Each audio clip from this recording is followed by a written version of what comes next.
Welcome to the Blue Marble Defender series.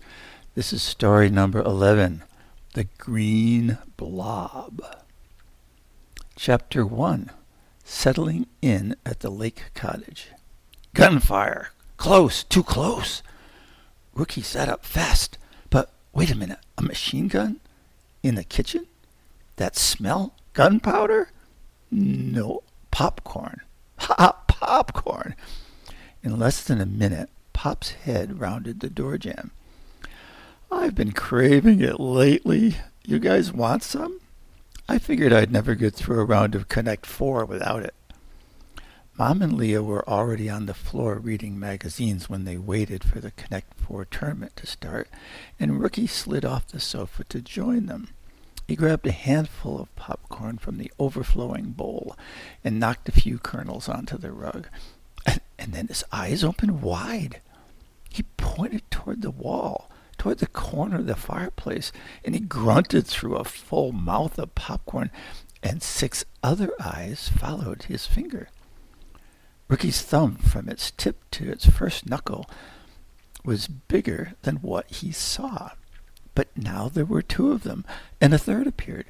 Whoa, Leo said. We got visitors. I suspect they'd like some popcorn, Rookie said, after he finally swallowed. Aren't they the cutest little mice? Mom added. They can't be more than a day or 2 old, Pop said.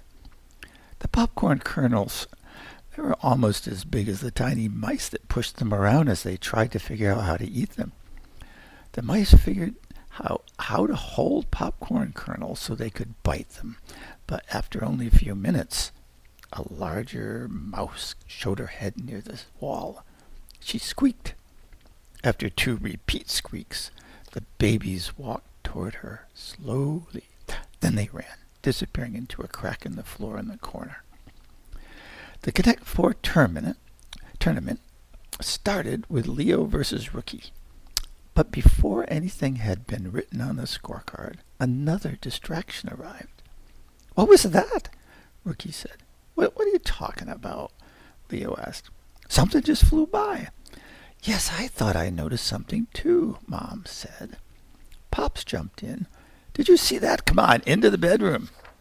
What's going on? Leo asked as he jogged around the sofa toward the bedroom door. Bats, a couple of them. Come on, get under the covers till we can figure what to do, Pop said urgently. Mom arrived first, pulled back the bedspread. The whole family jumped onto the bed and she pulled the covers over them. Are you sure this isn't an alien attack? Leo asked between laughs. Yeah, Pops, Rookie said. Maybe some extraterrestrials don't want you snooping into their business and they snuck in to scare you off. Pops poked Rookie in the guts and said, Maybe, but they'll get you first because I can outrun you. Hey, you're a Blue Marble Defender boy. How are you going to save us?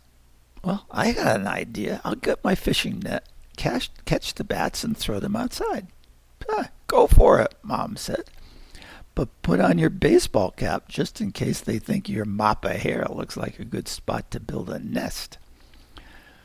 Rookie sprinted to the hallway closet, put on his cap, retrieved his net, and stood guard near the sofa. 2 minutes later, a bat sped past him, and it seemed to land behind a set of window drapes. He tiptoed toward them, slapped the drapes with the tip of his net, took a step backward, and he almost fell when the bat burst out in front of him.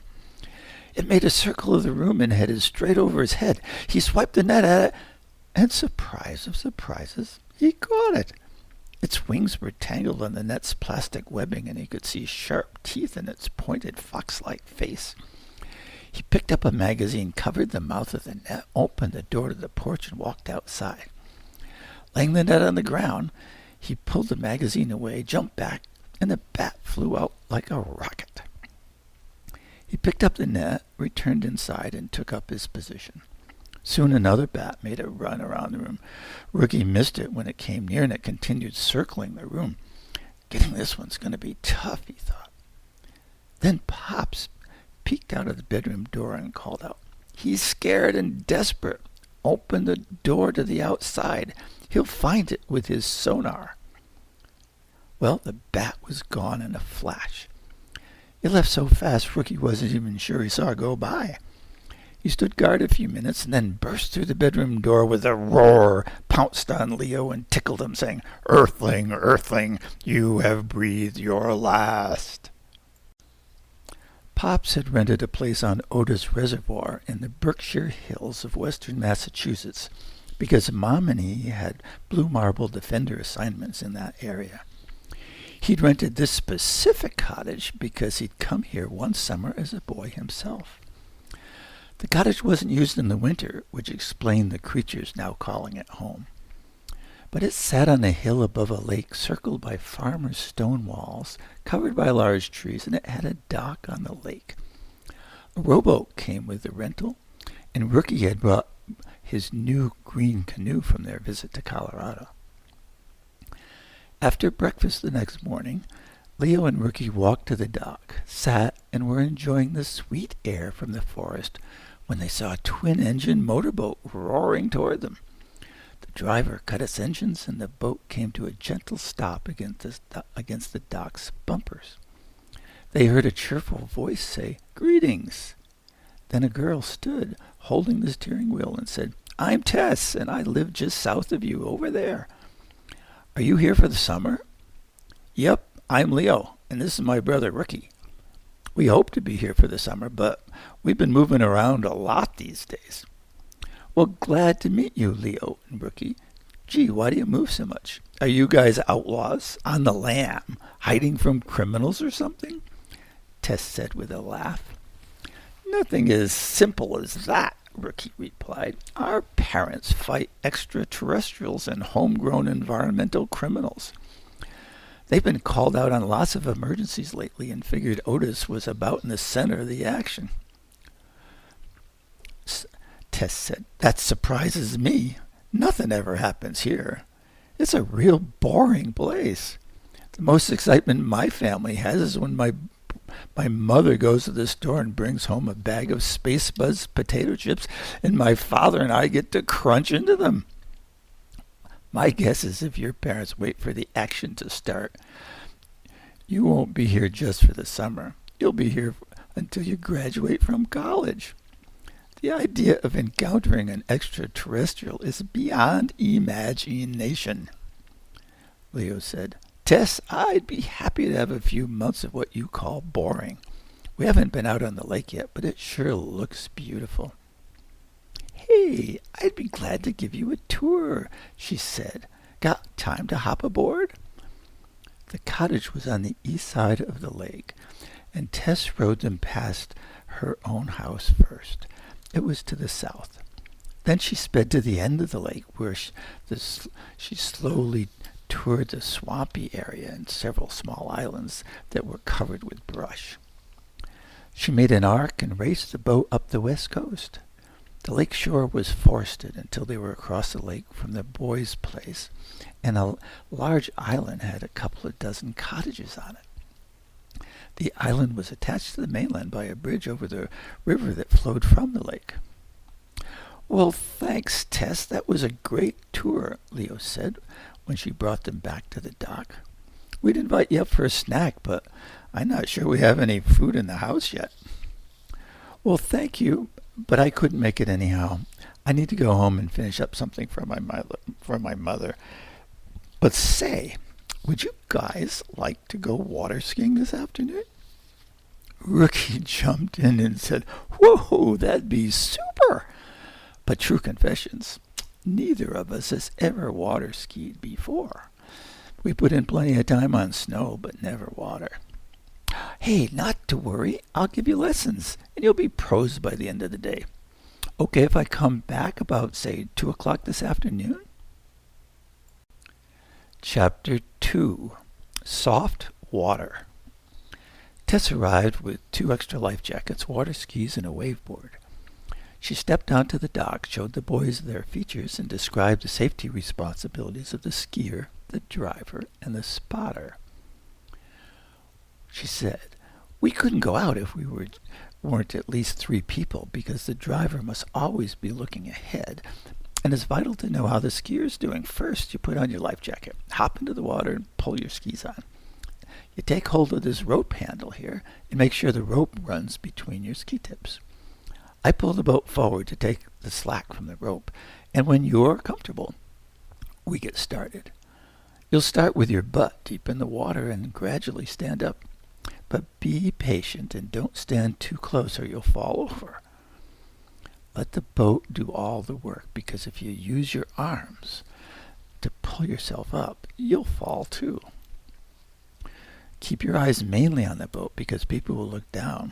Well, they usually fall. Now stay straight behind the boat, she said, until you gain confidence, and then try crossing the wake's ridges. You'll probably fall more than once today, but hey, you're already wet, and being right on top of the water, well, a fall doesn't hurt the way it does if you land wrong from a high diving board. If you get tired, signal the spotter by tapping your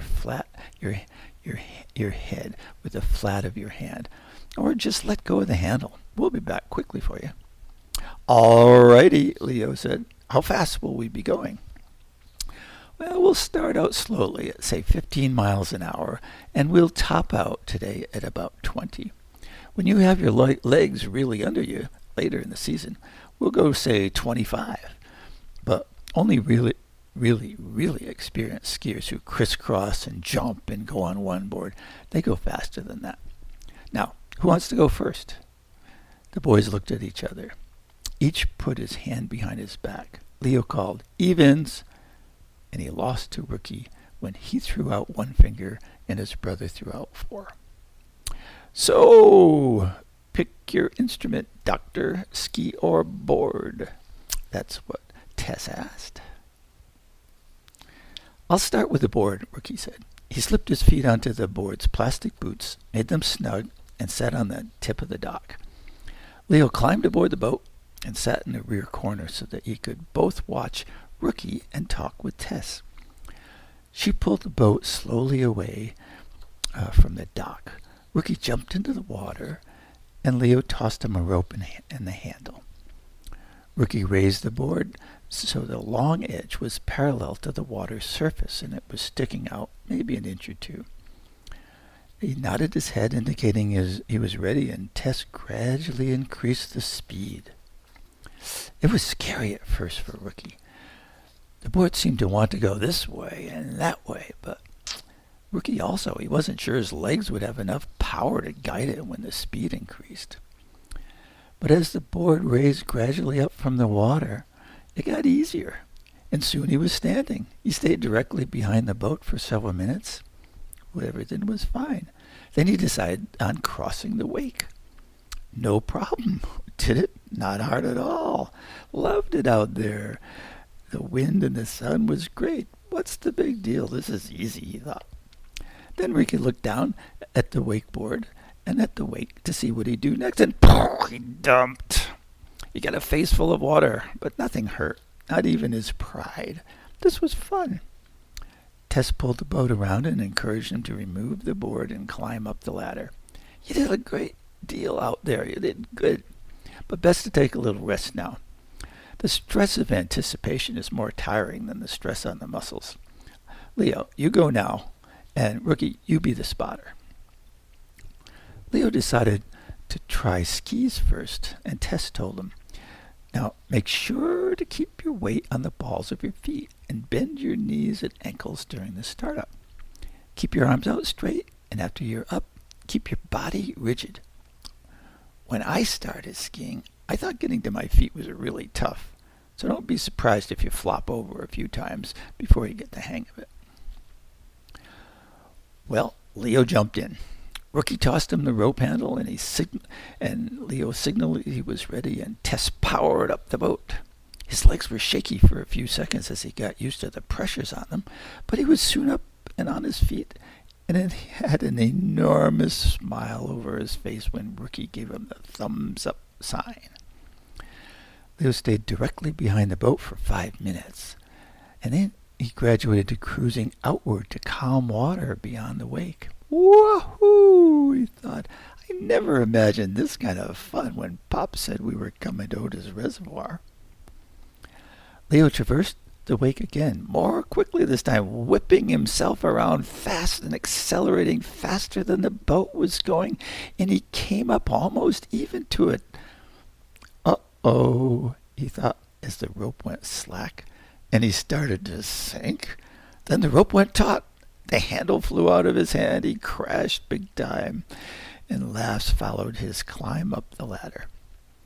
He and Rookie each took 2 more turns before all agreed they'd had enough for the day. Now, Chapter 3, more introductions. They were stowing their gear for the ride back to the dock when Tess said, I'm making a detour to check out something over there. 4 people were standing in the water off the island, and it wasn't clear what they were doing. As the boat came closer, the trio could clearly see 3 boys leaning on shovels and an older boy, almost a man, pushing a wheelbarrow filled with white sand.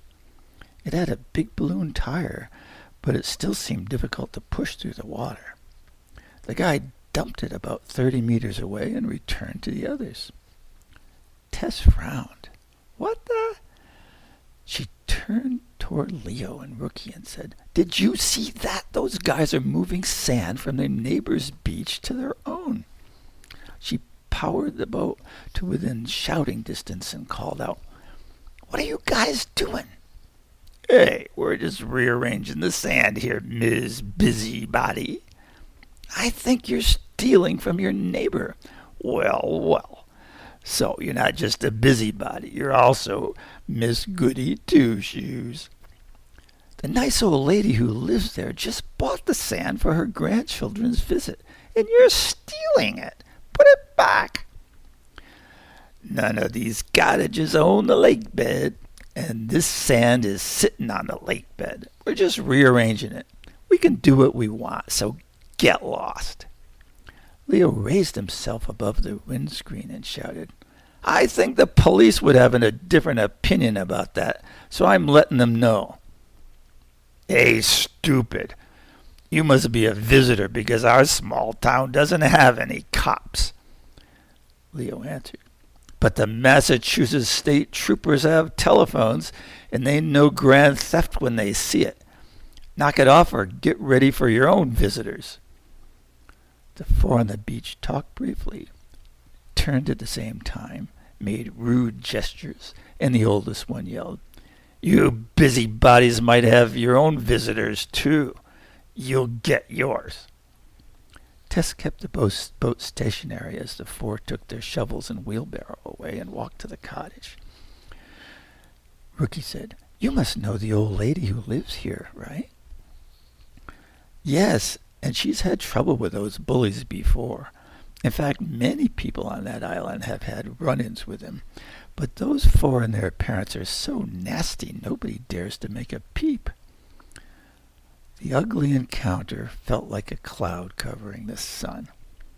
The ride back to the dock was quiet, and Tess decided to head home rather than hang out and play catch. Chapter 4, Boredom Ends. Mom and Pops drove away after dinner, but didn't head north to give talks at Williams College as they originally planned.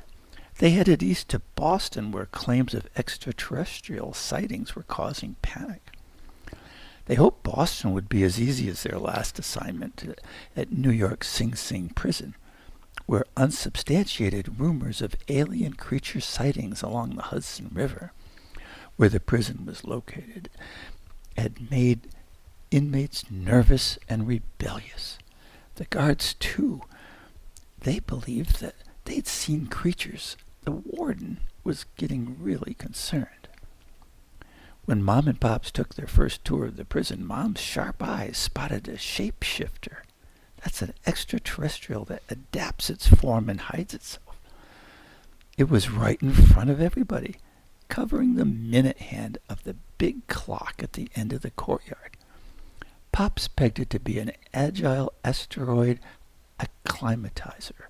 That was abbreviated AAA or AAA. He told the warden that AAAs had arrived on Earth on asteroids that fell deep into the ocean, way back at the time of the dinosaurs. AAAs rarely come up to the ocean's surface, but somehow this guy made his way to the Hudson River by concealing himself as metal objects along the way. Pops knew no AAA had ever hurt a person, and this one looked, well, gentle, just like he expected. He also knew AAAs love chocolate, and he happened to have a bag of M&Ms in his pocket. He asked the guard to bring him a long ladder. He climbed and offered an M&M to the AAA. It wasn't interested in the brown one. But fortunately, Pop's bag had been delivered by the Easter Bunny and was multicolored. But the AAA didn't want a green one, didn't want a yellow one, or a red one. But blue. Well, blue got his attention. Pops held it close and enticed the AAA to stand. Then he dropped the blue one to Mom, and she placed it in a nearby plastic drum that was used as a wastebasket. The AAA slid down the ladder's rails and jumped into the drum. Mom covered it with her sweater until a guard ran up with a cover, and they delivered the drum to Pace University to study the AAA. In Otis the next morning, Rookie was anxious to try out his new canoe, and the boys headed out to the dock right after breakfast. Rookie removed his sneakers and waded out to the canoe. Yuck! Yuck! Leo, look at this scum on the side of my new canoe. So much for the clear, clean water in Otis Reservoir. Hey, let me see. Might be a living thing. The green blob was about the size of a mobile phone. Leo found a stick, scraped it easily onto a piece of bark, placed it on the dock, and studied it. Ugh, look at this, Rookie called out. That blob took the green paint off my new canoe. Leo said, this thing isn't just pond scum. It's more like a jelly, a very thick jelly. Is there any more of it on the canoe or inside it? No, but I can see another one in those weeds over there, and there's another one on the edge of the grass. Leo said, check out the whole area, would you? I'm going to get my microscope. When Rookie came back, Leo was staring into the microscope. The cells of these things seem packed with chlorophyll, but all I can say for sure is that it's living.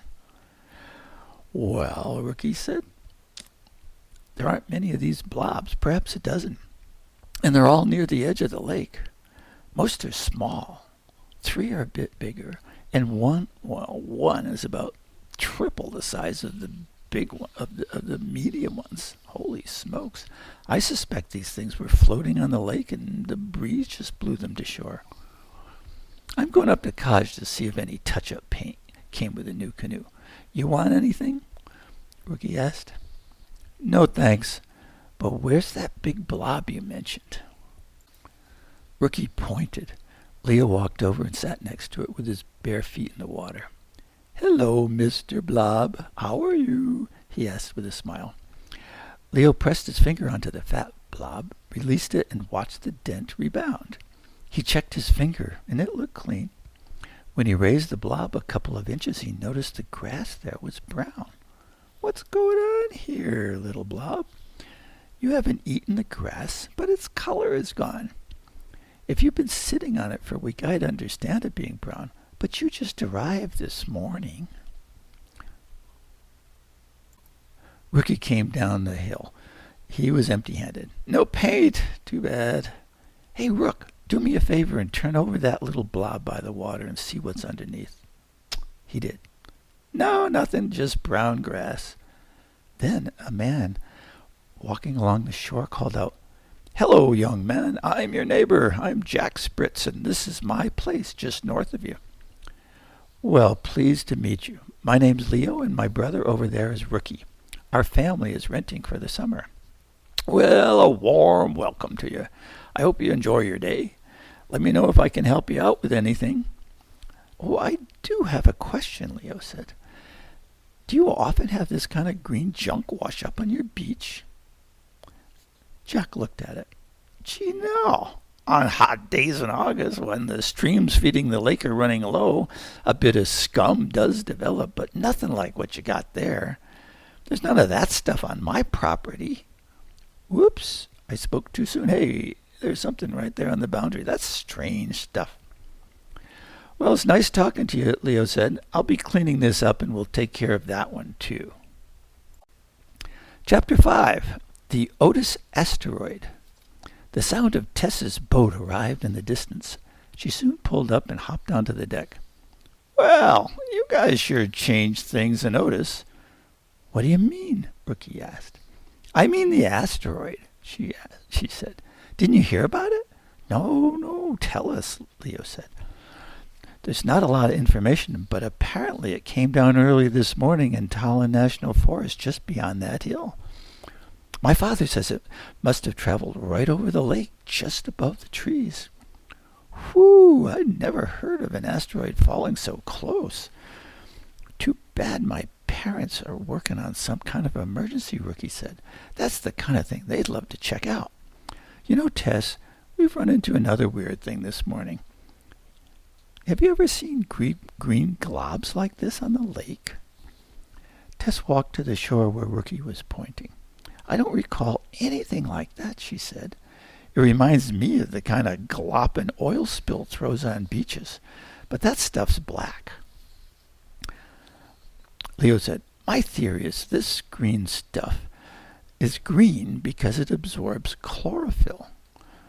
We know the blobs weren't here yesterday, but the grass underneath them is brown. And there are a couple that have traveled a step or two from the lake shore. They leave a trail of brown grass behind. I'm experimenting with that big one over there. I broke off a branch of a pine tree and placed it underneath the thing. It's been there only a few minutes, but let's go check. Tess and Rookie looked down as Leo kneeled and lifted the blob with 2 sticks. He was very careful. Whoa, it's been only 10 minutes and the coloring is gone from the pine needles. As the 3 stared at the thing, a small amount of white liquid ran out of a tiny hole in his back. They commented, kept watching, and saw the liquid form into a bubble, a pure white bubble. It rolled down the blob's side and a few inches out onto the grass. Then it just lay there. Their attention went back to the green blob as it moved away from the water. They could see it move this time. You know, Tess said, the way it moves reminds me of the time I was playing with my little puppy and put it into a pillowcase. I hope this thing doesn't grow the way my dog did. Well, if it's growing, and it might be, it's growing quite slowly, Leo said. Then Rookie added, maybe it's growing differently than we expected. And he pointed their attention back to the small white ball. In the minute they looked away, its ball shape had turned to a blob shape, and its bright white color had taken on a darker tone. Now it was slightly green. Leo moved it an inch with his stick, and they saw the grass beneath it was less vibrantly green than the surrounding grass. Whatever these blobs are, they're chlorophyll suckers, Leo said. Rookie looked back at the big blob and said, oh boy, look at that. 2 more white bubbles are forming on the big one's back. Gee, Tess said, do you think these weird things could have anything to do with that asteroid that flew over us last night? Hey, who knows, Leo said. But thanks for the idea. I'm phoning my mom. She'll know about whether this type of thing is dangerous. He put the telephone call on speaker so the others could hear. Pops answered her phone.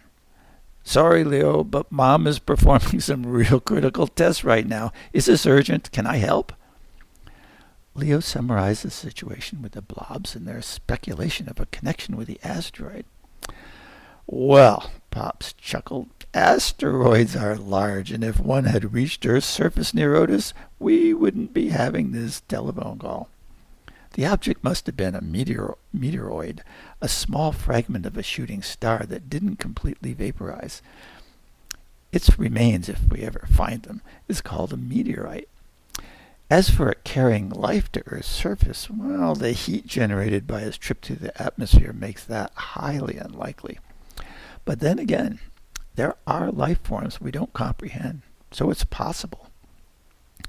I'm glad you kids spotted this thing. It could possibly put all life on Earth at risk. Can you imagine? Well, here's why. I know you understand how important chlorophyll is to photosynthesis and generating the oxygen we all need to breathe. So, we need to isolate these things. They could be dangerous.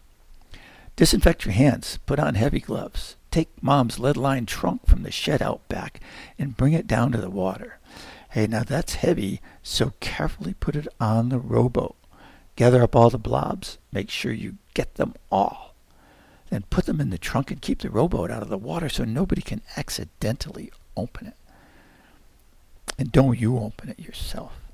The blobs could later multiply through the air for all we know. That'd make it impossible to stop them. Now look, Mom and I are desperately working on Boston's crisis, and we can't go back to the lake for now. We're counting on you there. Over and out. My goodness, Tess said. I see why your family never gets bored. Okay, Leo said. Let's do what Pop said and pack the blobs where they can't escape. While Rookie and Leo carried the heavy trunk, Tess grabbed a shovel to help load them in. They scooped up all the blobs they'd seen in just a few minutes, but they invested the next hour scouring the shore, looking in trees, checking for submerged blobs, and looking farther in the direction the wind was blowing. Leo said, maybe we searched more than we needed, but protecting the oxygen we all breathe justifies anything we'd ever have to do. Tess said, that's for sure.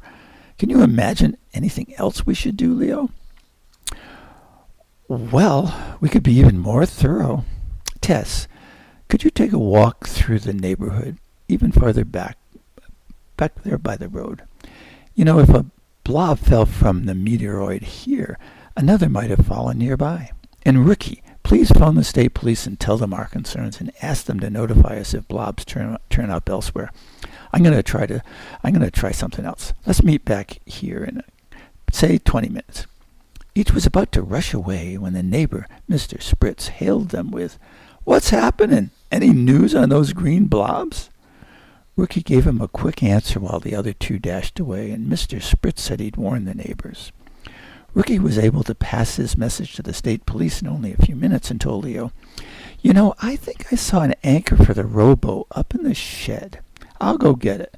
We sure don't want those things drifting away from us."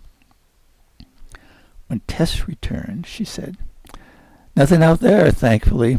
Leo, what's your find? What'd you get?" "Hey, come this way and take a look."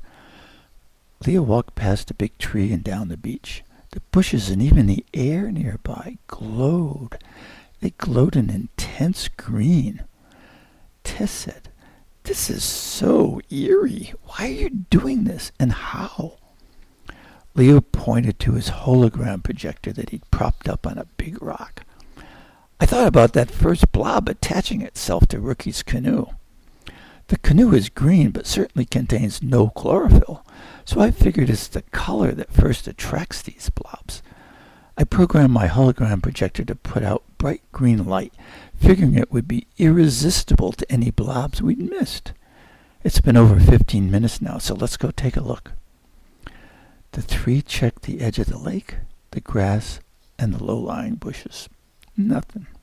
Rookie said, "Okay, I guess this bit of excitement is over. Let's go back to loafing or something." He started walking back to the rowboat when he heard Tess splashing. "Woo-hoo!" she said. "Here's one little one we missed."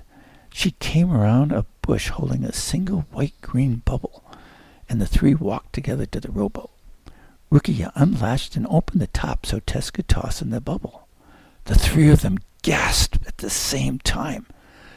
No green blobs. All they saw were white bubbles, layers of them up to the top. Tess quickly tossed hers in. Rookie slammed and latched the cover. "Whoa, how about we make "One more pass of the area and make sure we don't miss any others," Rookie said with a scared look on his face. The importance of the box full of blobs and bubbles grew in their minds, and they searched intently for another 10 minutes. But when no further signs of blobs appeared, Leo declared, "Hey, I guess we finally have them all. But," he said with a shake of his head, "it feels foolish to use the word guess when the world's oxygen supply is at stake. Do we have unanimous agreement on this?" Fortunately, the other two nodded. Tess said, "I've done a little calculation here, and if we were to assume that each of the 20 or so blobs we first found will continue to generate, say, 3 new blobs every hour, by dinner time, say 6 hours from now, there would be 65,000 blobs. Then each of them could make 3 others every hour after that. The implications are scary." "They sure are," Rookie said as he secured the anchor to the rowboat. We'll be certain that none of this crowd escapes. How far do you think I should put out this boat?" "Oh, I think 20 meters should do it," Leo replied. "We don't want it to go out so far that the wake of a passing motorboat could upset it. I know the trunk has a solid latch, but hold off for a minute, would you? After hearing Tess's math, I'm going to the shed for a rope, and I'll wrap that box a dozen times. I don't know about you two, but I feel more responsibility at this moment than I ever did in my life. We can't let that least little thing go wrong now." Chapter 6. From Thieves to Pirates. Rookie jogged up to the cottage to make peanut butter and jelly sandwiches for them all. As he was on his way back, he saw Tess jump into the speedboat and Leo untether its line. He dropped his tray, ran, and barely made it to the boat before Tess powered up. What's going on?" he asked. "Take a look over there. Tess and I were taking a final check for blobs. We came back to the dock, and we saw the creeps from the island hijacking our rowboat. They've got the trunk." Tess's boat hurtled across the lake, but the creeps were already pulling into their own dock. Tess sounded the boat horn. She sounded it almost constantly, and Leo waved frantically. When she pulled up near the shore, a truck was backing up to the dock, and 2 of the creeps were walking toward it with the trunk. "Stop! Put it down! Don't open that!" Leo shouted. "It's full of dangerous organisms." They gave Leo a rude gesture. He yelled, "It'll be an environmental catastrophe if that trunk is open. We can't even imagine the consequences." The reply was, "Oh dear, I forgot. You busybodies know everything too well. We heard from your neighbor that you just collected this stuff on the lake. Well, the lake's public property, and this stuff is now ours. Zoos and museums will pay for this, and we're going to take their money. So get lost." The 2 dropped the trunk into the truck bed, jumped in next to it, closed the truck's rear gate, and the driver pulled away from the dock with the 4th guy in the passenger seat. Tess gunned the engine and shouted, "We can head them off at the bridge." She circled the island tight against the docks, and they reached the bridge far sooner than the boys expected. Tess said, "There's a dam just past the bridge, so I'll drop you here. You go up that steel ladder. We've got to block them and get that trunk back." She threw the propeller into reverse, stopping the boat and knocking the boys' heads forward. They jumped over the meter-wide gap between the boat and the side of the river, and dashed up the rungs of the ladder. They could hear the truck's engine, but they couldn't see it. Rookie spotted a large tree limb laying on the road, and he called to Leo, "Come over, help me pull this out. I think it'll damage their truck if they run over it. They'll think twice about just running past this." They finished blocking the road with a giant limb when the truck came into sight. Standing side by side, watching it advance, Their eyes were riveted on it as it sped forward toward them. Its speed became frightening. Those idiots are going to run over us, Ricky thought. Tires squealed. The truck fishtailed and its front bumper stopped 1 inch from the boys' waists. It moved forward. It touched their belts. The truck pushed them backward. Leo shouted, "Don't take that trunk. Don't open it. You'll destroy Otis and the whole area." One of the two in the truck bed stood and looked over the top of the cab. "Well, here's the busybody who knows everything. I wonder if he knows who wins in a fight between a kid and a truck." The truck driver leaned on his horn, deafening the boys. The truck advanced slowly, pushing them backward. First Leo and then Rookie fell over the tree limb behind them and hit the pavement. The truck engine revved high and loud as it continued its advance. The front bumper was now over their legs. Its front wheels were at arm's length away. The blare of a boat horn cut through the air. Tess was on top of the ladder with her horn, and in 10 steps she was there with him inside the big limb's branches, right behind them. She sounded the horn. Short, short, short. Long, long, long. Short, short, short. She paused and repeated it. In Morse code, that was SOS, Save Our Ship, the international distress signal. The doors of the two cottages closest to the bridge opened at the same time. Tess sounded the SOS again. The boys climbed to their feet, but the truck advanced inexorably, driving them back. Its bumper and grill touched them and pushed them into Tess. The doors of the cottage closed. "Feeble chickens," Tess said dismissively in a low voice. The two from the cargo bed came around the truck, shovels in hand, and clanged them on the pavement. "We mean business. Get out of the way." The trio stood firm. "How many kneecaps you buttheads got between you?" "Well, use your hands and count to 6. Now cut that number in half, 'cause that's what we're going to do." The leader gave a cruel stare and threatened him with his fist while the other clanged his shovel. "Kneecaps, kneecaps, kneecaps."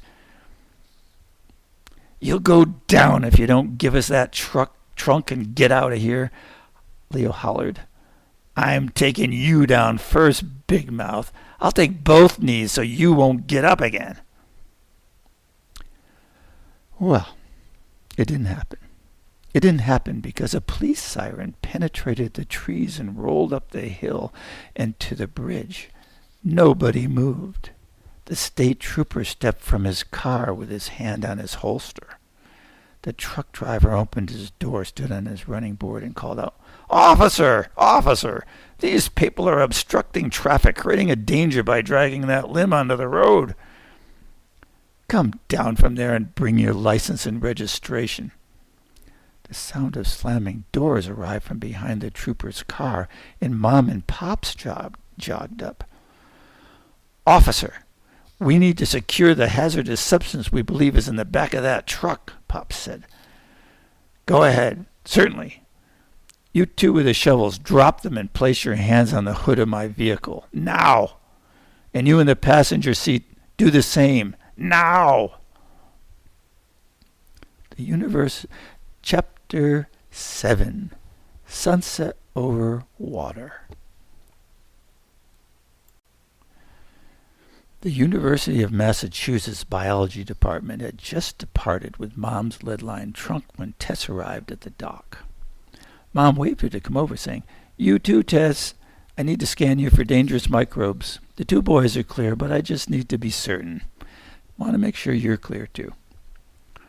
Pops and the boys arrived down from the cottage carrying happy-hour snacks and drinks, and the five settled in to their Adirondack chairs near the dock and saluted the sun as it began to set over the lake. Rookie said, "Pops, you've heard the story of our day here in Otis, but what happened with Mom and you today? It sounded like Boston was in big trouble." "Yeah, it was a tough few hours. 2 days ago, we received reports that the Loch Ness Monster had invaded Boston Harbor. Of course, we were skeptical, but we couldn't refuse to answer a distress call. Well, there was no Loch Ness Monster, but far worse. 3 sea creatures had, in fact, mutated.